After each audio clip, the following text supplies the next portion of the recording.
Meus irmãos, a paz do Senhor. Quem recebe essa paz? Quem recebe essa paz? Seja bem-vindo, em nome de Jesus, à casa de Deus. E é com muita alegria que eu abraço esta oportunidade, mas também com uma grande incumbência, ser uma voz profética para a sua vida, porque Deus tem algo para você aqui hoje. Se você puder olhar para essa pessoa do teu lado, diga para ela assim: de mão vazia você não sai daqui hoje. Sabe por quê? Porque Deus já preparou uma porção do céu para você. Será que é só eu que acredito nisso? Tem alguém comigo para liberar um glória? Que Deus abençoe a sua vida. Eu quero já nesse momento ler o texto sagrado e adiantar, aproveitando que a igreja está em pé, segundo livro do profeta Samuel. Segundo livro do profeta Samuel,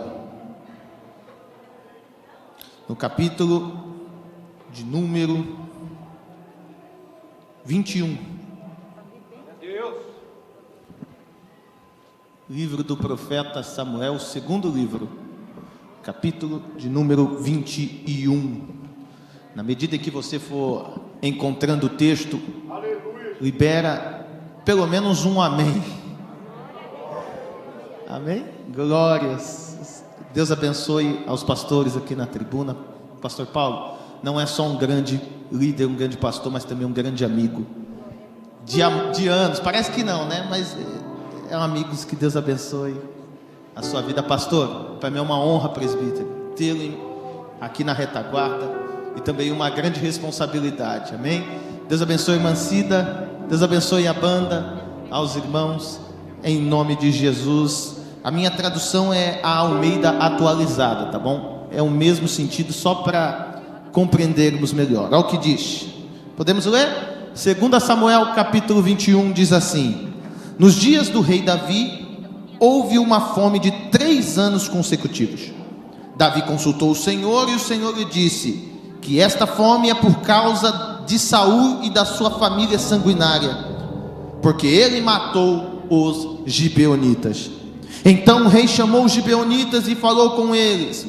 Os gibeonitas não eram dos filhos de Israel, mas do resto dos amorreus e dos heveus.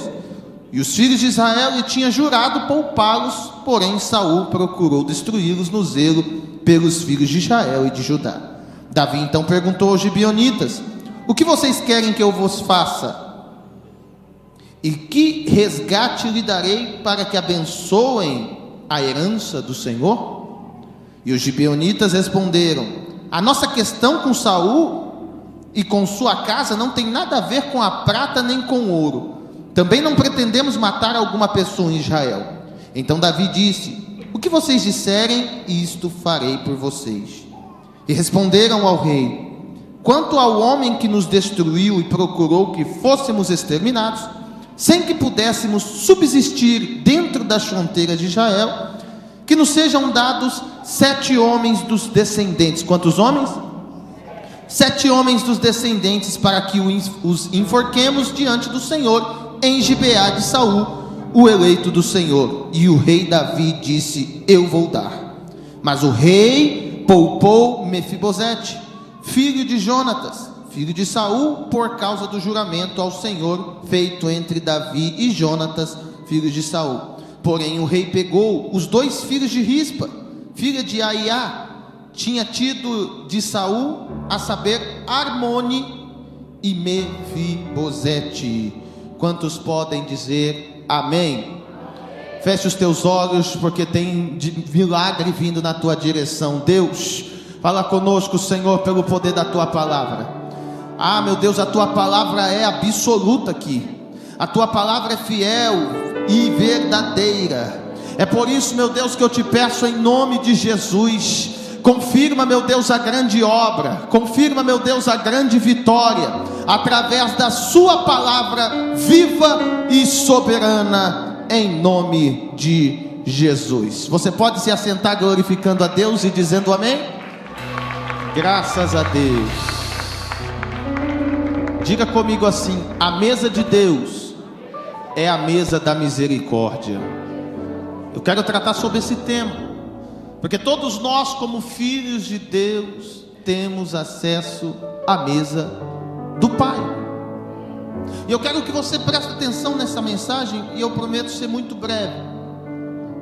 A Bíblia vai nos dizer, ou melhor, a Bíblia diz, porque ela é mais atual do que o jornal que vai sair amanhã. Então a Bíblia diz que quando Davi assume o trono, ele começa a reinar sobre o povo, e ele reina 7 anos em Hebrom. Depois ele assume toda a Israel. Então na vida de Davi teve 3 unções. A primeira na sua casa, quando o profeta Samuel vai e se certifica da escolha de Deus. A segunda unção é sobre Hebrom, quando ele assume a cidade devido à morte de Saul. A terceira unção é quando ele assume toda a Israel. E a Bíblia nos diz que quando Davi assume toda a Hebrom, a primeira coisa que ele faz é se lembrar de uma aliança que ele fez com seu amigo por nome de Jonatas. Esse Jonatas era filho de Saul, e esse Jonatas, ele era o descendente direto. Ele era o descendente direto caso Saul viesse a faltar do trono. Ele era o descendente direto, então ele era o príncipe de Israel. E a Bíblia nos diz que quando Davi se lembrou dessa aliança que ele fez com Davi, a Bíblia nos afirma que ele faz uma pergunta: será que ficou alguém da família de Saul para que eu haja de benevolência? Porque a aliança foi essa: que a minha família seja com a tua, e a minha amizade seja com a tua perpetuamente. Então Davi queria honrar a memória do seu amigo. Davi queria honrar a aliança que ele fez com Jonatas. Então se levanta um servo por nome de Ziba. Ziba, ele trabalhava na casa real, nos tempos de Saul. Então ele diz: ó rei, não ficou ninguém, todo mundo morreu, todo mundo pereceu, porém ficou um filho de Jonatas, aleijado de ambos os pés. O nome desse menino era Mefibosete. Diga comigo, Mefibosete. Mefibosete, ele era filho de Jonatas. Então aqui eu quero que você entenda que Mefibosete, ele era o principal herdeiro em ascensão para o trono, caso Davi não assumisse. Ele era um príncipe em Israel. Só que devido à sua condição e à humilhação que a sua família estava vivendo, e a sua condição física defeituosa, porque acontece toda uma trama, ele cai do colo da sua ama, e então ele perde o movimento das pernas, ele fica aleijado. Então ele já tinha um motivo de repulsa do povo. Aí ele vê Davi reinando, então ele vai para Lodebar. Ele fica em Lodebar, ele fica ali esquecido. Mas alguém pode dizer: ele é príncipe em Israel, e agora está morando de favor, e agora está morando de forma desprezível. Se você prestar atenção em 2 Samuel capítulo 9, Ziba nem o trata como da família real. Pior, nem o chama pelo nome. Fala: tem o filho de Jonatas aleijado de ambos os pés. Ou seja, Mefibosete não era tratado nem pelo nome, ele era tratado pela sua condição física. Olha a situação de Mefibosete. Presta atenção, eu estou na introdução e você vai dar muito glória ainda. Aí Davi se lembrou da aliança, mandou buscar Mefibosete. Você conhece a história, não precisa introduzi-lo aqui. Ele chama Mefibosete da onde ele estava e fala: Mefibosete, agora você vai sentar na minha mesa, você vai comer a comida que eu como. Não temas, Mefibosete, porque eu vou ser bondoso contigo por amor de Jonatas teu pai. Eu vou restituir todas as terras de Saul teu pai, e você comerá continuamente na minha mesa. O rei Davi honrou a aliança que fez com Jonathan. Agora imagina o povo de Jerusalém olhando. Você viu quem está comendo com o rei? Quem? O aleijado. Você viu quem está comendo na mesa do rei? O defeituoso. Era uma afronta para quem trabalhava lá, principalmente para Ziba, que o desprezara. Então veja que Mefibosete recebeu a devida honra. Quem quer ser honrado pelo rei? Ele recebeu a devida honra. Começou a comer da mesa do rei. Eu quero que você entenda isso, que a mesa da misericórdia também recebe aqueles que têm os seus defeitos. E agora eu quero fazer uma analogia aqui para que você entenda. Porque da mesa para baixo não era mostrado os defeitos de Mefibosete. Então quer dizer, pastor, que da mesa para cima Mefibosete estava em pé de igualdade tanto com o rei, com os príncipes, os filhos dos reis que sentavam àquela mesa? Sim, porque na mesa da misericórdia ela iguala. A mesa da misericórdia não revela imperfeições apenas, ela mostra a perfeição da misericórdia do rei.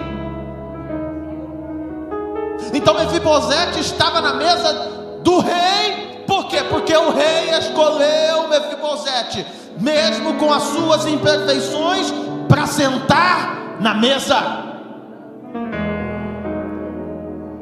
Passado determinado tempo, ele já estava, pastor Paulo, presbítero, ele já estava comendo na mesa, ele já estava sendo honrado pelo rei. Só que se tem mesa, tem alimento, tem que ter recurso, tem que ter mão de obra, plantio, principalmente em Israel, que era um país de agricultura, um país que vivia de plantio e colheita. Eles precisavam de mão de obra, senão não tinha quem colhesse. Mas quem fazia o trabalho pesado era um povo chamado gibeonita. Diga comigo, gibeonita. Era quem nascia em Gibeá.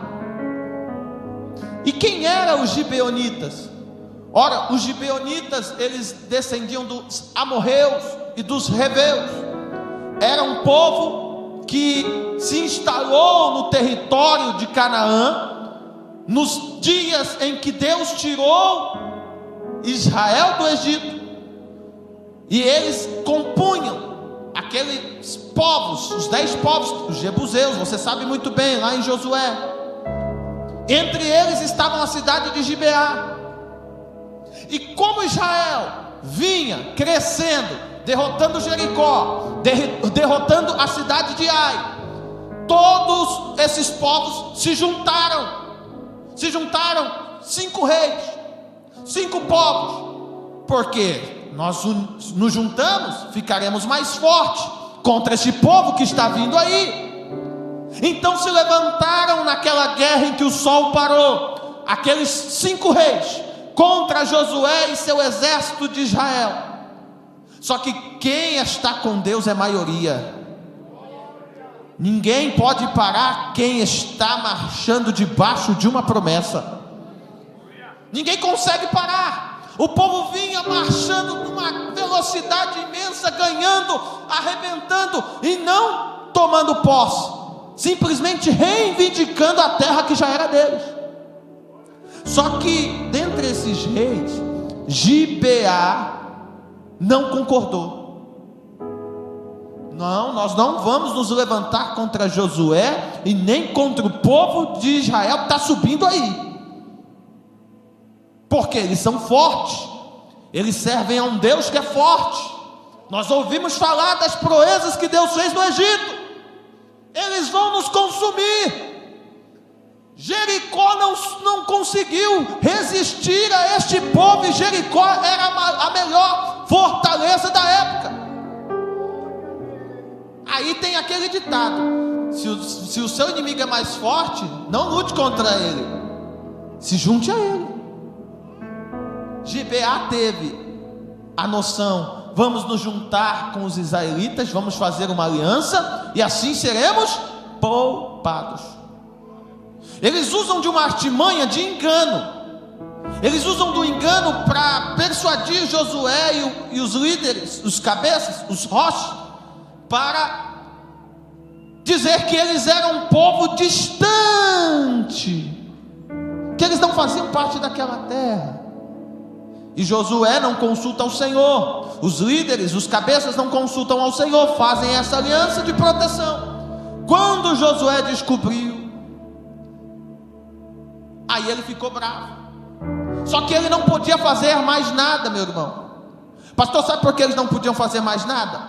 Porque eles tinham jurado pelo Senhor que não destruiriam os gibeonitas.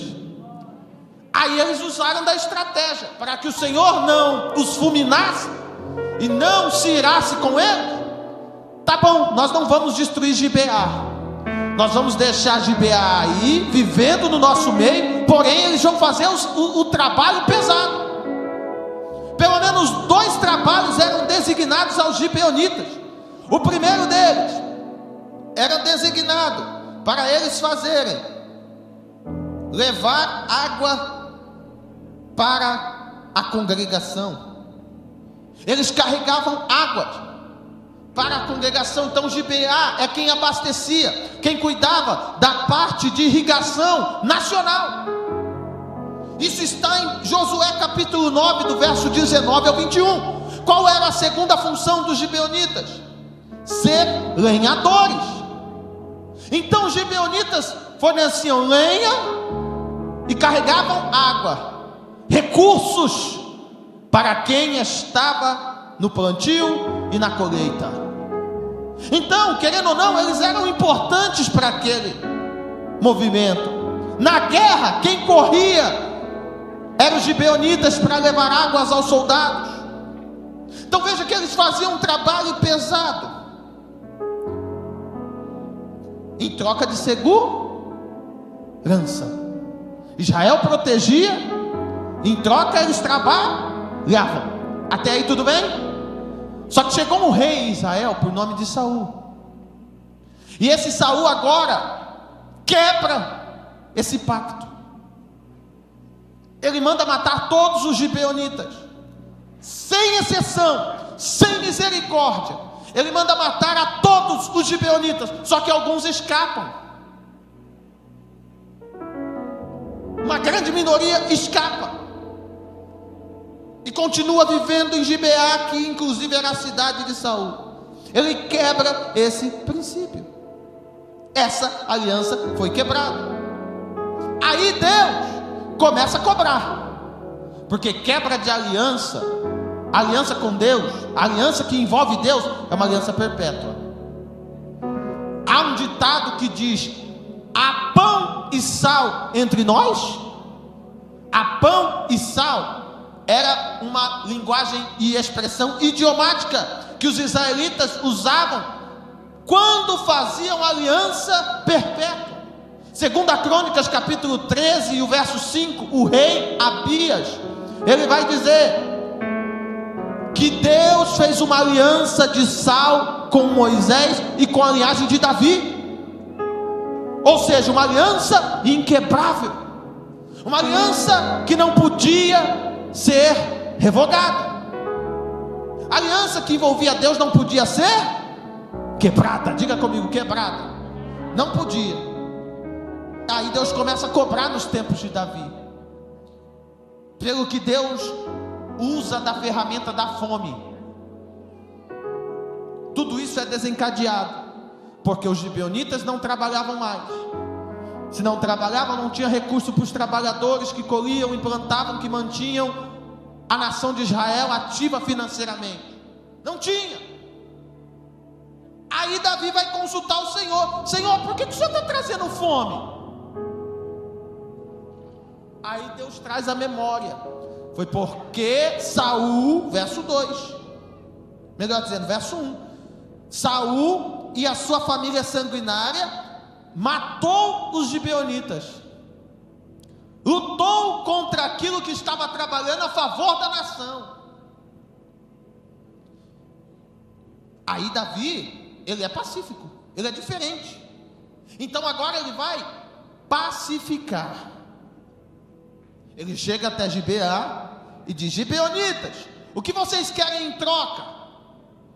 Para que vocês voltem a trabalhar em Israel, para que vocês possam zelar, para que vocês possam abençoar a herança do Senhor. Davi está falando da herança do Senhor, Israel.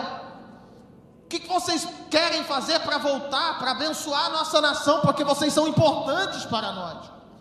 Aí os gibeonitas dizem: ó rei, nós não queremos dinheiro, não queremos prata, e nós não queremos ninguém de Israel, porque o nosso trato aqui é com Saul.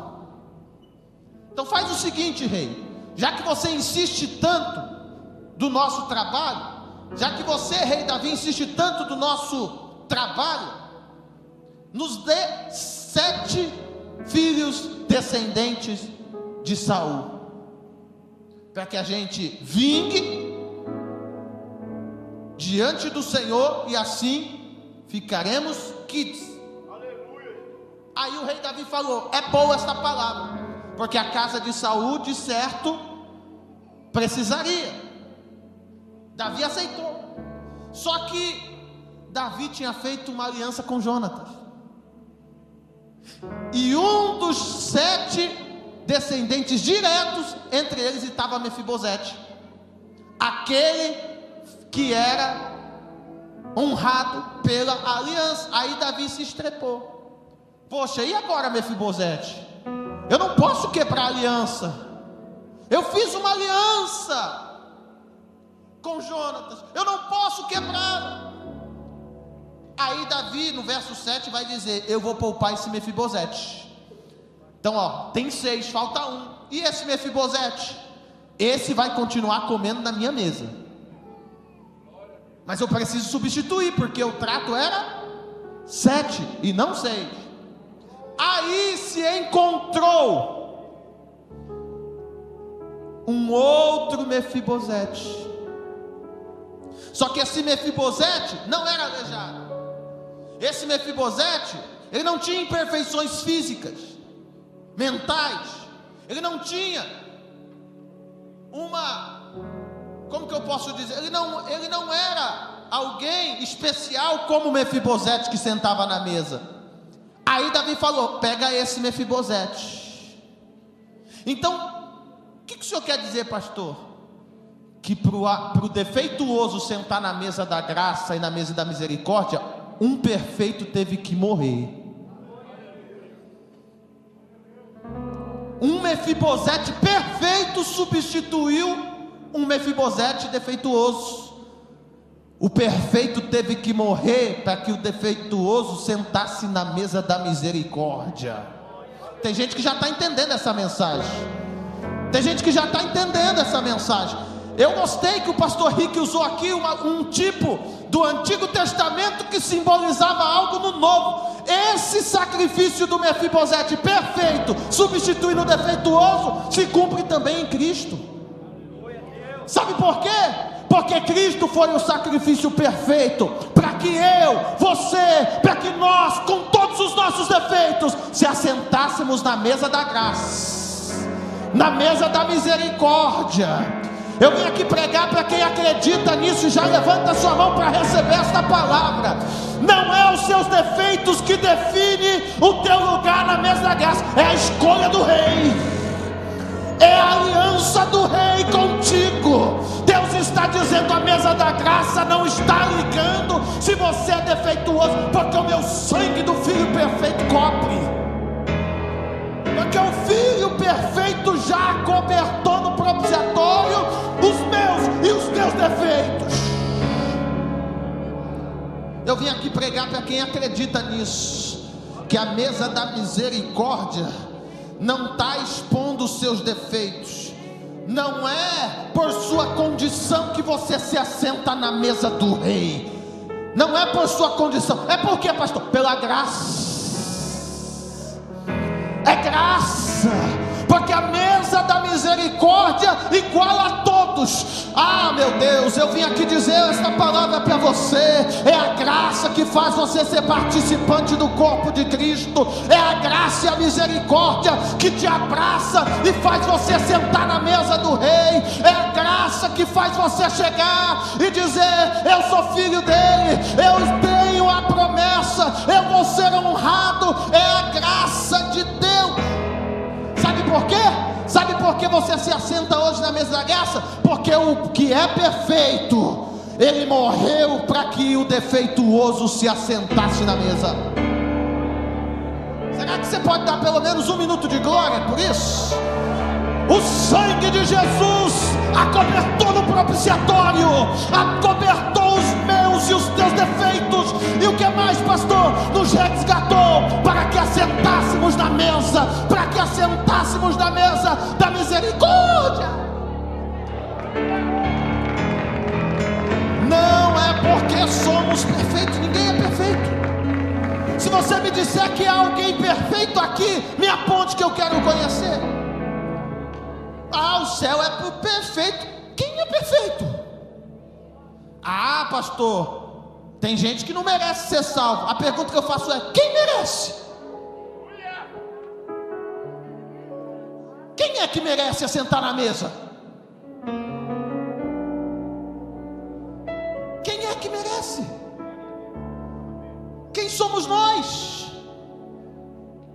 Quem que merece sentar na mesa? É por misericórdia e escolha do Rei. É por isso. O perfeito teve que morrer para que o Mefibosete defeituoso continuasse na mesa do Rei. A mesa, a ceia, revela as imperfeições, mas ao mesmo tempo que você olha para as suas imperfeições na ceia, no memorial, também está apontando para o perfeito, o sacrifício perfeito que aperfeiçoa as minhas imperfeições. Então Cristo não está olhando para você e dizendo: você peca. Cristo não está olhando para você e está dizendo: você é feio. Não, você não é bonito, você não se veste bem. Deus não está olhando para isso. Deus está olhando assim: é a minha graça, é a minha graça. Vai comer na minha mesa porque é a minha graça. É a minha graça. Não importa se é defeituoso. Alguém está olhando como Ziba e está dizendo: é aleijado, Rei. Satanás está usando como Ziba e está dizendo: é aleijado, Rei. Mas o Rei está dizendo: é a minha graça. Você vai servir porque ele vai sentar na minha mesa. Ele vai sentar na minha mesa. Deixa eu ver quem acredita nesta palavra. Libera o teu grito de glória agora em nome de Jesus. Seja a boca de Deus, seja a voz profética para alguém. Diga: você vai sentar na mesa comigo. Você vai se assentar na mesa. Você vai se assentar na mesa do Rei. Por quê? Porque o Rei, pelo sacrifício, acoberta as nossas imperfeições.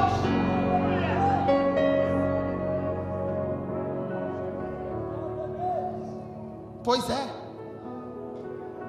Talvez Ziba falava: mas o Rei escolheu o imperfeito. Pois é, Jesus escolhe. Jesus escolhe os desajustados. Jesus escolhe os imperfeitos. Não, diga para alguém: não espere ser perfeito para sentar na mesa. Você sempre será imperfeito. Quem vai te aperfeiçoar é Cristo. É o sacrifício de Cristo que te ajusta, que te molda, que te modela, que te deixa num parâmetro que Ele quer.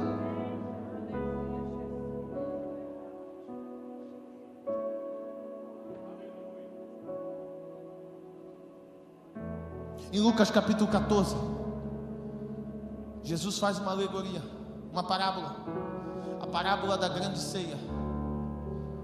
Jesus convida todos os maiorais e os maiorais não vão naquela festa. Aí o dono da festa diz assim: sai nas ruas,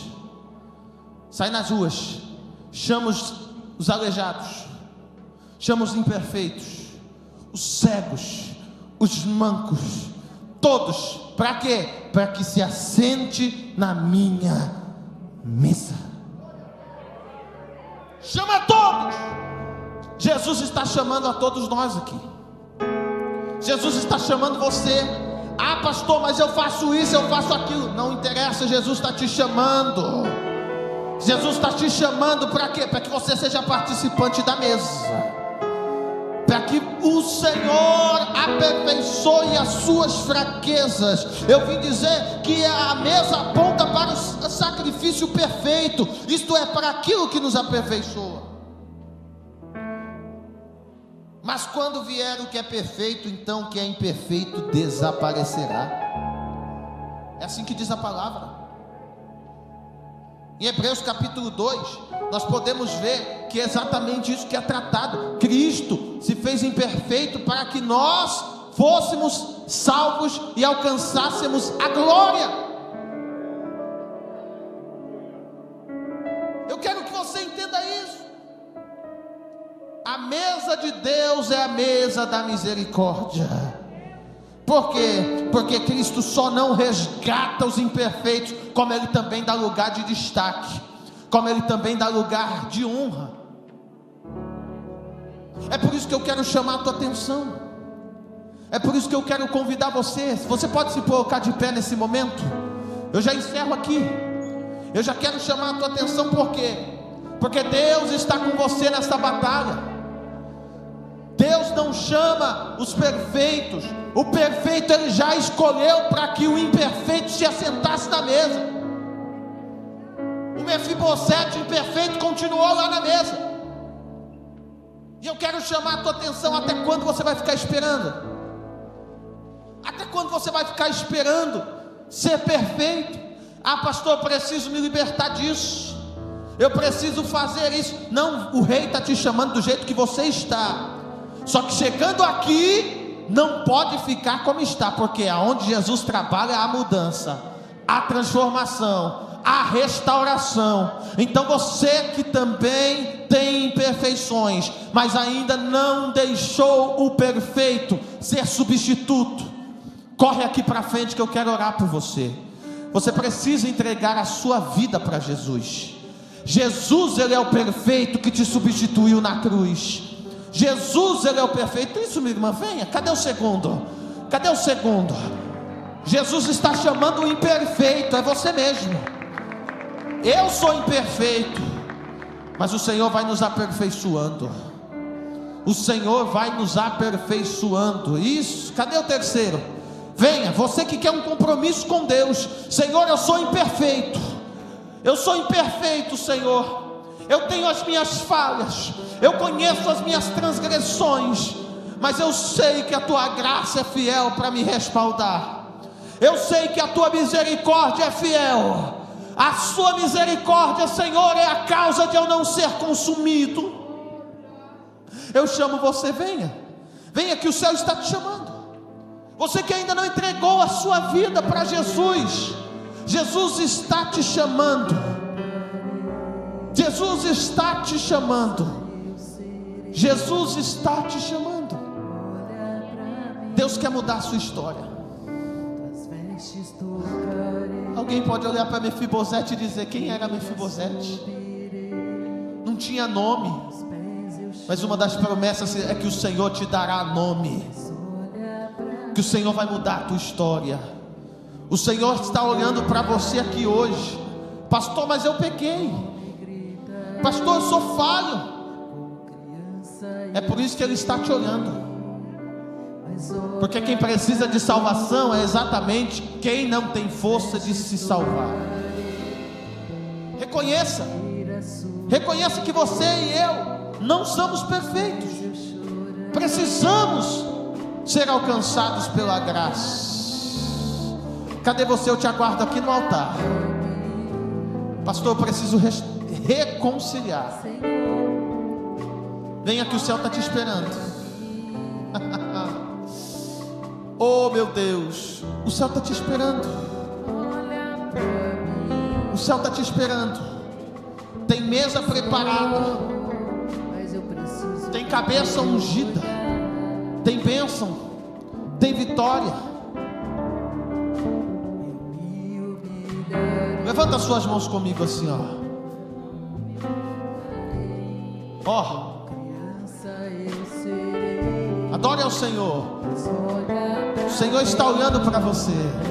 Das vestes trocarei, criança eu serei, aos teus pés eu chorarei, mas olha pra mim.